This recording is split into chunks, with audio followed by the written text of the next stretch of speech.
Una vez hecho el análisis de la conducta y verificado que no existe ninguna causal de exclusión de la misma, y hecho el análisis de tipicidad tanto en su aspecto objetivo como en su aspecto subjetivo, podremos hacer el análisis de antijuridicidad material y formal. La antijuridicidad material se entiende como la lesión o puesta en peligro al bien jurídico tutelado y la antijuridicidad formal como la contradicción al ordenamiento jurídico. Recordemos que el ordenamiento jurídico está compuesto tanto por las normas prohibitivas, aquellas que me prohíben hacer algo, como las normas permisivas, que son aquellas que, como su nombre lo indica, nos dan permiso o nos permiten hacer algo. Esas normas permisivas, dentro de estas se encuentran las causales de justificación. De existir una de las causales de justificación que vamos a ver a continuación, pues podríamos decir que el análisis de antijuridicidad se nos cae en sede de antijuridicidad formal, por ende no existiría el delito, porque para que exista el delito, recordemos, se requiere que se dé una conducta típica, antijurídica y culpable. Y en ese momento, si existe una causal de justificación, pues la conducta sería típica, sería antijurídica materialmente, pero no antijurídica formalmente. Las causales de justificación que conocemos son el estricto cumplimiento de un deber legal, el cumplimiento de orden legítima de autoridad competente, el legítimo ejercicio de un derecho subjetivo, el legítimo ejercicio de una actividad lícita, el legítimo ejercicio de un cargo público, la legítima defensa y el estado de necesidad justificante. Frente al estado de necesidad, recordemos que puede darse de dos clases: justificante en sede de antijuridicidad o exculpante en sede de culpabilidad.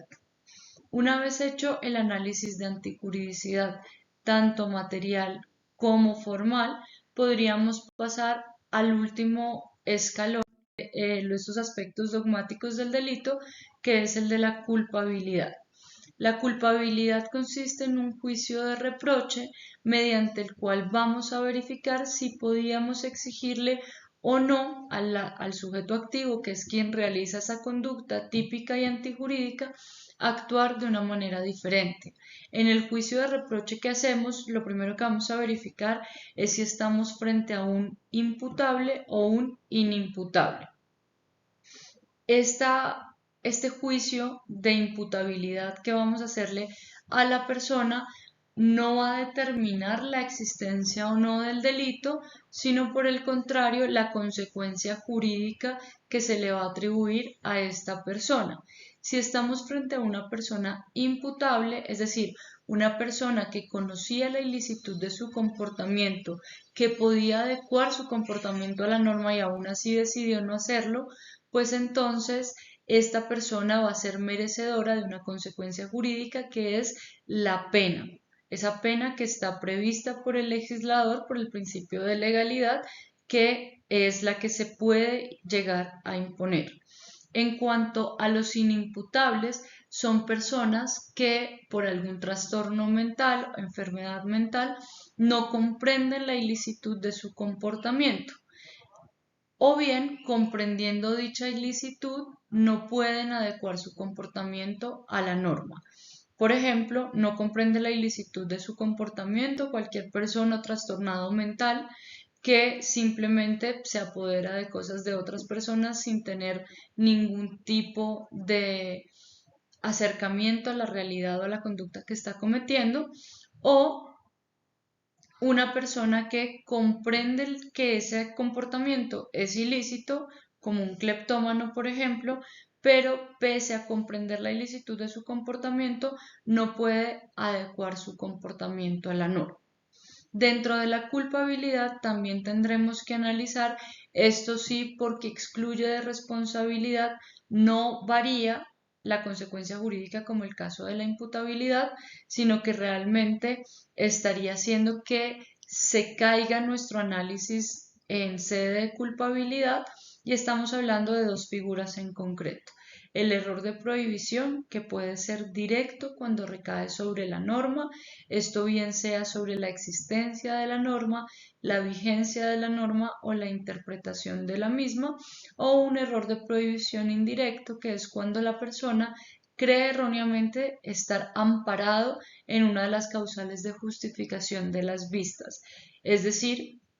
puede ser, por ejemplo, una persona que cree erróneamente estar actuando en legítima defensa cuando en realidad no es así. Y por último, el estado de necesidad exculpante, que haría que nuestro juicio de culpabilidad se caiga y por ende no existiría delito, porque como se señaló, para que exista delito debe darse una conducta típica, antijurídica y culpable.